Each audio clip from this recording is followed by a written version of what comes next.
Hello everyone. कैसे हो? Good. देखो, हमारा जो कल से जो टॉपिक चल रहा था क्या था, वो अतीत के दबे पांव और राइटर का नाम ओम थानवी।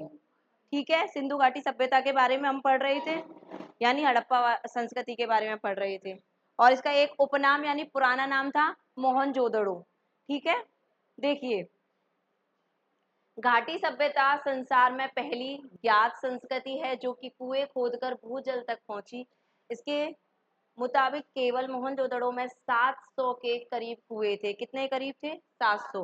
देखो, एक बात सुन लेना, कल जब मैं बता रही थी तो वहां पे एक तो था नाली, जो कैसी थी? ढकी हुई थी, पक्की और कच्ची ईंटों के। ठीक है, पक्की और कच्ची ईंटों के द्वारा, है ना। दूसरा था शाही स्नान और कुंड थे।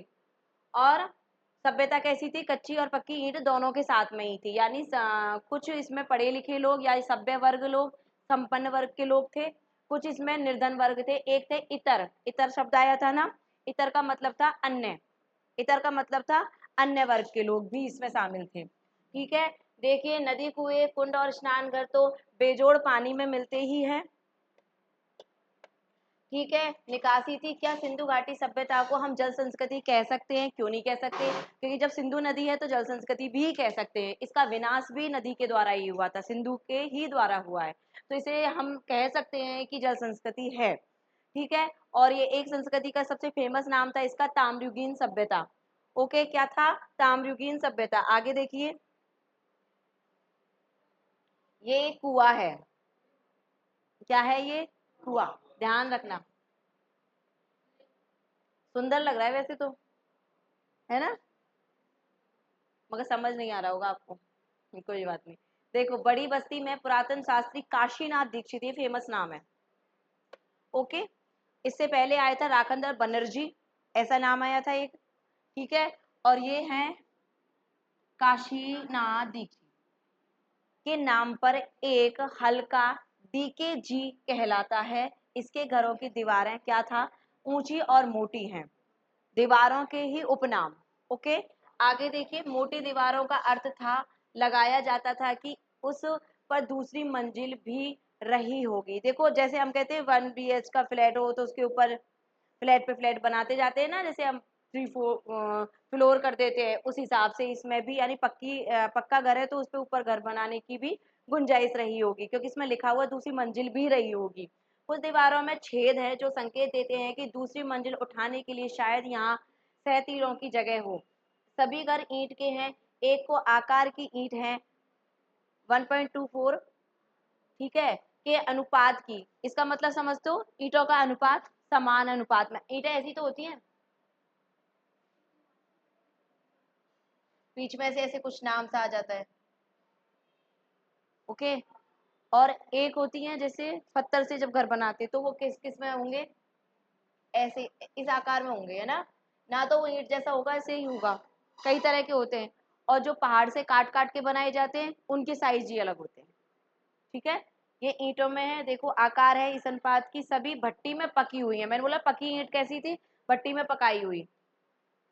हटाकर यहाँ पर पक्की और कच्ची ईंटों का मिला जुला निर्माण उजागर हुआ है। मोहनजोदड़ो में पत्थर का प्रयोग मामूली हुआ, कहीं कहीं नालियों की अनगढ़ पत्थरों से ढकी हुई दिखाई दी है। नेक्स्ट, इन घरों में दिलचस्प बात यह है कि सामने की दीवार में केवल प्रवेश द्वार बना हुआ है, जो हमारा गेट होता है जिसमें हम एंटर करते हैं, वही। जैसे बहुत बहुत घर ऐसे होते हैं, दो गेट कैसे होते हैं, उसमें दरवाजे वगैरह 2 साइड के होते हैं, है ना। हाँ, तो इसमें है लिखा हुआ, दिलचस्प बात क्या है, इसमें सामने की दीवार में केवल प्रवेश द्वार था। ओके, कोई खिड़की नहीं है। खिड़कियां शायद ऊपर की दीवार में रहती हूँ, यानी दूसरी मंजिल पर रहती हूँ, यानी विंडो नहीं है।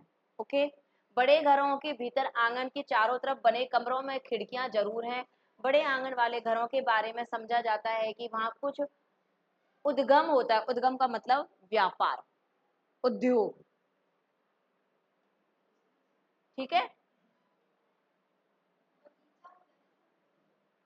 उद्यम, उद्यान होगा वो तो,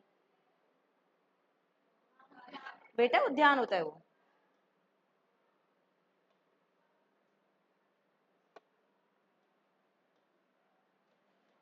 ये वाला उद्योग। और वो होता है उद्यान, न आएगा उसके अंदर, ठीक है। हो सकता है देखो कुमारी का काम, देखो ये लिख भी रहा है, कुमारी का काम कोई धातु कर्म है। हालांकि सभी घर खंडर हैं, दिखाई देने वाली चीजों में हम सिर्फ अंदाजा लगा सकते हैं। कहने का मतलब देखो घरेलू काम, हाँ, जो होते हैं ना उनके लिए, जैसे बहुत लोग घर में ये उनके बोलते हैं, ये मैट वगैरह बनाते हैं ना, दरी वगैरह जो बनाते हैं, वो घर के ही तो काम है। चरखा चलाना हुआ, सूत काटना हुआ, छोटे छोटे काम जो होते हैं वो घरेलू होते हैं। आगे देखिए, हर छोटे भी घर, छोटे भी हैं बड़े भी हैं, लेकिन सब घर एक कतार में पंक्तिबद्ध हैं। ज्यादातर घरों का आकार तकरीबन 30 x 30 फुट का होगा। कुछ इससे दुगने और तिगने आकार के भी हैं। इनकी वास्तु शैली कामों पेश एक सी प्रतीत होती है, व्यवस्थित और नियोजित, ठीक है। शहर में शायद इसका कोई भी कायदा नगरवासियों पर लागू हो, शायद उसका कोई भी कायदा नगरवासियों पर लागू हो। एक घर में मुखिया का घर कहा जाता है। इसमें 2 आंगन और करीब 20 कमरे। सोचो कितने बड़े बड़े घर रहे होंगे। आज बन सकते हैं कितने बड़े घर, किसी के बस की नहीं है भाई, सीधी सी बात है। काफी यानी स्ट्रांग रहे हैं भाई, संपन्न वर्ग थे, ठीक है। देखो 2 आंगन, 2 आंगन का मतलब 2 बहुत बड़े बड़े घर। बहुत से 1 BHK में एक आंगन भी नहीं मिल रहा है। मिलता है कि आंगन जो होता है, समझ रहे हो ना आंगन का मतलब, वो। और यहाँ पे 2 आंगन और करीबन 20 कमरे। भाई साहब पूरा चौल बचा होगा, पूरी फैमिली होगी, ज्वाइंट फैमिली, संयुक्त परिवार होगा उसके अंदर, ठीक है। देखो DKBC हल्का आगे पूरब में है। दाढ़ी वाले याजक और नरेश की मूर्तियां इसी तरफ के एक घर में मिलती हैं। ये शायद पूजनीय हो कुछ, जैसे हम किसी की पूजा करते हैं उस तरह से। DKG के मुख्य सड़क पर दक्षिण की ओर बढ़े तो 1.5 फुलांग की दूरी पर HR हल्का है। सड़क उसे 2 भागों में बांट देती है। यह हल्का हिरन हर ग्रीव के नाम से है। जिन्होंने 1924-25 में, देखो वो नाम आया था राखल दास बनर्जी द्वारा, क्या हुई थी, खुदाई करवाई थी। नाम याद रख लेना, ओके। इंपॉर्टेंट नाम है, बार बार आएगा, ये नाम आप याद रखना। इन्होंने क्या करवाई है बेटा, खुदाई करवाई। यही एक बड़े घर में कुछ कंकाल मिले थे, मिल सकते हैं ऑब्वियसली, जब सभ्यता नष्ट होगी तो कंकाल ऑटोमेटिक मिलेंगे, जिन्हें लेकर कई तरह की कहानियां बनती रही हैं। प्रसिद्ध नर्तकी, नर्तकी का मतलब डांसर, शिल्प भी यही एक छोटे घर की खुदाई में निकला था। और इसके बारे में पुरातत्व मार्टिमर व्हीलर ने कहा है कि संसार में इसके जोड़ की दूसरी चीज शायद ही होगी। यह मूर्ति अब दिल्ली के राष्ट्रीय संग्रहालय में है। अरे वाह, बहुत खूबसूरत रही होगी तो, यानी देखो किसकी मूर्ति है, नर्तकी की, डांसर जो बोल सकते हैं हम। किसने करी है इसकी खुदवाई, इसका देखो ये रहा, ठीक है। इन्होंने कहा है कि संसार की इसके समान कोई दूसरी मूर्ति प्राप्त नहीं हुई है, जो कि दिल्ली के कहाँ रखी हुई है, दिल्ली के राष्ट्रीय संग्रहालय में लोग जाते होंगे उसको देखने के लिए, ओके। जैसे मोनालिसा नाम आता है ना उस, हाँ ये आता है, जिसकी खूबसूरती के बारे में मूर्तियाँ फेमस होती हैं उसके बारे में। देखो यहीं पर एक बड़ा घर है जिसमें उपासना, उपासना ने पूजा का केंद्र समझा जाता है। उसने सामने, आमने सामने की 2 चौड़ी सीढ़ियां ऊपर की ओर ध्वस्त मंजिल की तरफ जाती हैं। आगे देखिए, पश्चिम में गढ़ी के ठीक पीछे माधो स्वरूप, कहाँ, माधो स्वरूप वत्स के नाम पर है। किसके नाम पर, आगे देख लिए, माधो स्वरूप वत्स के नाम पर। VS हिस्सा है, वहां वह रंगरेज का कारखाना, रंगरेज यानी टाई एंड टाई, यानी बंदेज का काम, कपड़ों को रंगना। इसमें आया था सूती उद्योग, इसी सभ्यता के अंतर्गत आया सूती उद्योग, यानी अपने वस्त्रों को कलरफुल ढंग से रंगना। ऐसे ही इसको क्या बोला गया है, इसको क्या बोला गया है बेटा, रंगरेज का कारखाना, ओके। चाव से देखते थे, यहाँ जमीन में ईंटों को गोल गड्ढे में उभर हुए। अनुमान है कि इसमें रंगाई के बड़े बर्तन रखे गए हैं और 2 कतारों में 16 छोटे 1 मंजिला मकान है। सोचने वाली बात है, पहले मकान कैसे थे, 2 आंगन वाले 20 कमरे वाले। इसके अंदर अब दूसरा भी आया, 2 मंजिल के हैं। अनुमानतः ये कहा जा सकता है कि उस कमरे के अंतर्गत क्या है, सड़क चौड़ी भी है और 2 कतारों में 16 छोटे कमरे। मायने रखता है इतना बड़ा बड़ा घर। देखो एक जगह 16 आ रहे हैं, एक जगह 20 आ रहे हैं। एक मंजिला मकान, एक मंजिला का मतलब पूरे नीचे स्तर तक फैला हुआ 16 कमरे। और उससे पहले आया था 2 आंगन और 20 कमरे। यानी उस समय क्या थी, जॉइंट फैमिलियां थी। क्या थी बेटा, जॉइंट फैमिलियां थी। इसलिए मकान कैसे थे, इसलिए मकान कैसे थे, बड़े स्तर पे बने हुए थे। आगे देखिए, स्नान घर, यहाँ भी सब घरों में है स्नान घर, यानी वॉशरूम वगैरह का सुविधा है। बाहर बस्ती में कुएं सामूहिक प्रयोग के लिए है। कर्मचारियों का कामगारों के लिए घर भी है। यानी काफी संपन्न सभ्यता रही है। सोचो, सारी फैसिलिटी है वहाँ पे। जबकि देखा जाए बहुत ज़्यादा पिछड़ा हुआ गांव होगा, वहाँ ये सभ्यता भी मतलब इस तरह की फैसिलिटी नहीं मिलने वाली। फिर भी यहाँ जो मजदूर वर्ग के लोग हैं, उनके लिए, कामगारों के लिए घर भी हैं अलग से, सर्वेंटों के लिए। ओके। और आगे अपने जो फैमिली है वो जॉइंट फैमिली है, जिसके अंतर्गत कम से कम 20-25 घर रहते होंगे। घर का मतलब पूरे रिलेशन वाले लोग, कह सकते चाचा ताई दादा पापा फूफा फूफी बुआ मौसा मासी, मतलब बहुत सारे लोग हो गए है ना, इसलिए तो जॉइंट फैमिली हो गई ना। अब सोचो 20 कमरे का घर, तो 20 कमरे में असली बात है लोग तो रहे होंगे। ठीक है, आगे देखिए, यानी काफी विकसित है ये। मोहनजोदड़ो में कुओं को छोड़कर लगता है जैसे सब कुछ चौकोर या आयतकार है। देखो इसकी दो चीज है,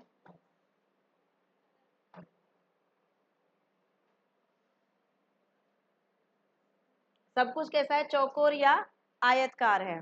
नगर की योजना, बस्तियों पर सॉरी घर कुंड बड़ी इमारतें, ठप्पेदार मोहरे, चौपड़ का खेल। चौपड़ का खेल समझते हो, अरे वो जो महाभारत में खेलते थे। यस,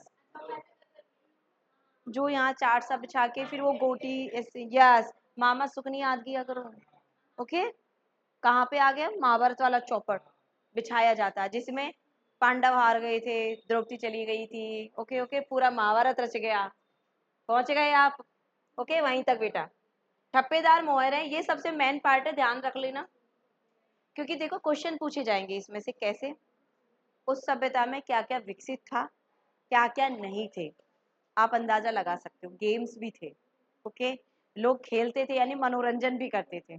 ऐसे नहीं कह सकते कि, और इसमें लिखा है गोटियों का तोलने का बांट, बांट समझते हो, तराजू में जो बांट वगैरह होते हैं वो है।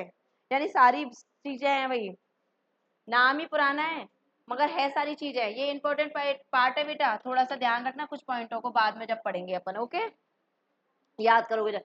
छोटे घरों में छोटे कमरे समझ में आते हैं, पर बड़े घरों में छोटे कमरे देखकर अचरज होता है।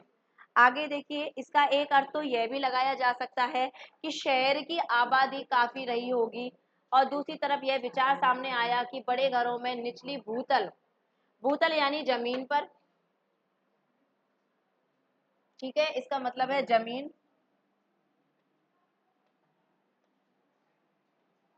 ठीक है, मंजिल में नौकर चाकर रहते होंगे भाई, नौकर चाकर भी थे, संपन्न वर्ग है।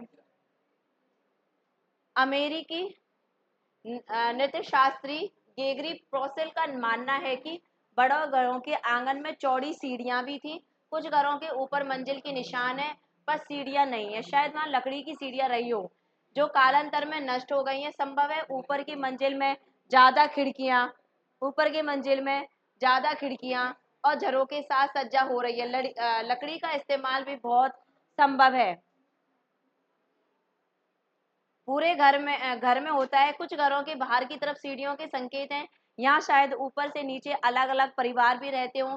छोटे घरों की बस्ती में छोटी सकरी सीढ़ियां हैं, इनके पायदान भी ऊंचे हैं। ऐसा है कि तंगी की वजह से होता होगा। देखो जब घर छोटे हैं सुकड़े, तो कहने का मतलब वो निम्न वर्ग के होंगे। ठीक है, वहां तंगी का शब्द समझ में आ रहा है, संपन्न नहीं है वो लोग, इसलिए, इसलिए घर कैसे हैं, इसलिए घर कैसे हैं, छोटे हैं। गौर किया कि मोहनजोदड़ो की किसी घर में खिड़कियों पर, दरवाजों पर छज्जों के चिन्ह है। छज्जे का चिन्ह समझते हो, बालकोनी, अरे भाई बालकोनी, आज की मॉडर्न, पहले के छज्जे। लेकिन एक पता है वो खतरनाक भी थे, कारण अब हमारी बालकनी छत है, फ्लैट होती है, अब हम बाउंड्री ऐसे बनाते हैं। पहले सिर्फ जैसे छत हो गई और उसके आगे ऐसे एक पटिया और निकाल देते, वो एक एक ईंट की होती थी, बहुत गिरने का डर था। और पहले चोरियां इसी वजह से होती थी, क्योंकि कोई वो सपोर्ट सिस्टम, अब तो हमारा क्या है, बालकनी पैक रखते हैं, बहुत से जाली वगैरह भी लगा लेते हैं, ऐसे तो ऐसा कुछ है नहीं। पहले छज्जे पे कूद कूद के इंसान भाग जाए।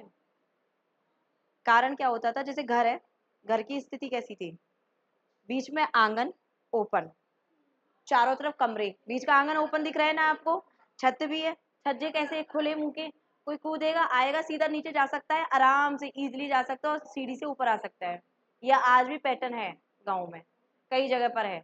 वो आंगन जो खुला हुआ है ना बेटा, उसमें क्या काम करते थे सबको पता है, चूल्हे वगैरह या फिर वो चीजें होती जिससे क्या वो धुआं वगैरह एकदम से ऊपर उठ सके, पूरे घर में नहीं भरता था, इसलिए वो आंगन खुले थे।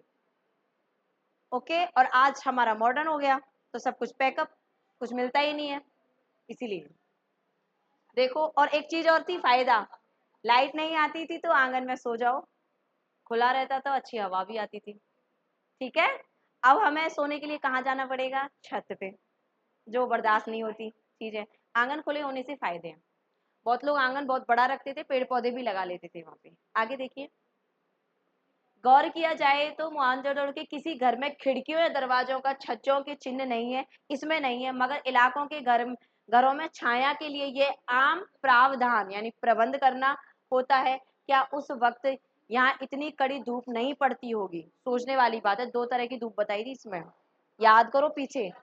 हाँ, पारदर्शी और चकिया चौंधने वाली, यानी आंखों को चकचौंध कर दे। चकचौंध आंख वाली होती है तीव्र धूप, यानी बहुत तेज, बहुत कैसी होती, तेज। और जो पारदर्शी होती है वो ज्यादा लगती नहीं है, जैसे मॉर्निंग की जो धूप होती है वो वाली।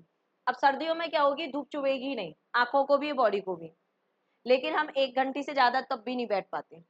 ओके, नहीं बैठ पाते बेटा। हाँ, जो बैठ पाते हो उनको शायद ज्यादा ठंड लगती हो, मैं 5 या 10 मिनट से ज्यादा नहीं, कभी भी।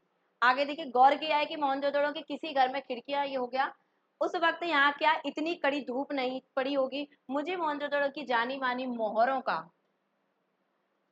पशु याद हो आए। अब देखो मेन चीज इसके अंदर कौन कौन सी मोहरें थी, शेर, हाथी, गैंडा, गैंडा।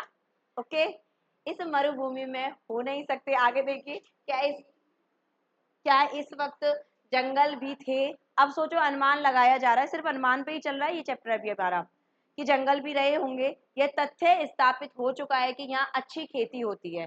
मैंने बोला था इसमें पहले एक शब्द आया था, खेतीहार और पशुपालन।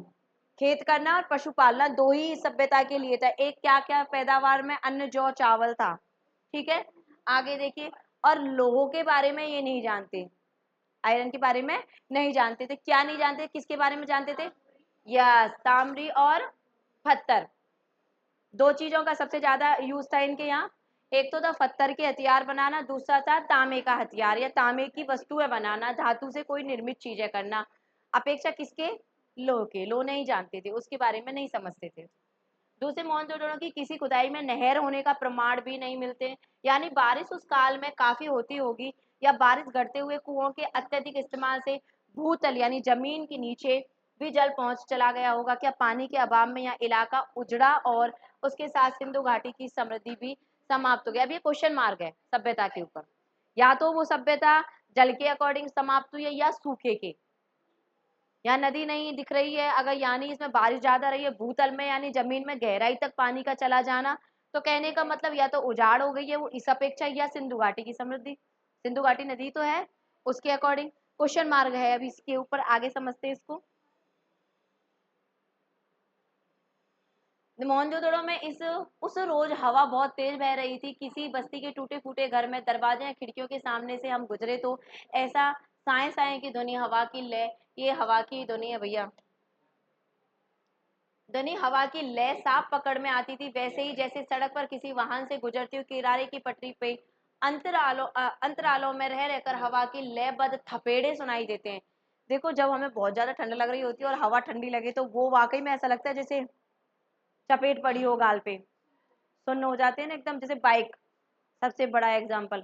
हम बाइक चलाते हैं तो हवा बहुत ज़्यादा तेज लगती है, और जब पता चलता है हवा की मार पड़ी है तभी महसूस होती है वो चीज़ें। या फिर धूप में बाइक चलाओ बिल्कुल गर्मी में, तब ऐसा लगता है धूप भी चुभती है। ऐसे नहीं पता चलेगा कमरे में और एसी में बैठ के। ओके, आगे देखिए। सुनाई सूने घरों में हवा की लय और ज्यादा गूंजती है, इतने ही कोनों पर अंधियारा भी सुनाई दे। यहाँ एक घर से दूसरे घरों में जाने के लिए आपको किसी घर से वापस बाहर नहीं आना पड़ता, आखिर सब खंडर है, सब कुछ खुला है। अब कोई घर जुदा नहीं है, एक घर दूसरे से खुलता, तीसरे में तीसरा पूरी बस्ती में एक घर बड़ा हो, लेकिन एक नक्शा ही नहीं होता, हर एक संस्कार में आकार होता है, भले ही वह 5,000 साल पुराना हो, कितने भी साल पुराना हो। बकोशिश में 5 आहिस्ता उठाते हुए एक घर से दूसरे घर में बेहद धीमा गति से दाखिल होना था। यानी देखो इसमें लिखा हुआ है, अतीत के निहारने की जिज्ञासा ही ना हो, किसी अजनबी के घर में अनधिकार चहलकदमी का अपराध बोध भी हो, जैसे किसी पराये घर में पिछवाड़े में चोरी छुपे घुस आते हैं और वह जानते हैं यहाँ कोई बसने नहीं आएगा। लेकिन मोहनजोदड़ो के पुरातन अभियान की खूबी थी कि मिट्टी में इंच दर इंच कंघी कर इस कदर शहर उसकी गलियां घरों को ढूंढता है, सहेजा है, और एहसास उस वक्त आपके साथ रहता है। कल कोई यहाँ बसता है था जरूर, यह आपकी सभ्यता परंपरा है, मगर घर आपका नहीं है। इसका मतलब समझे पूरी पंक्ति का। इस पूरी पंक्ति का मतलब ये था, जब हम कहीं नया शहर खोजने जाओ, नॉर्मल समझो, जब हम कहीं नए शहर में जा रहे हैं, वो अपना शहर नहीं है, पहली बात।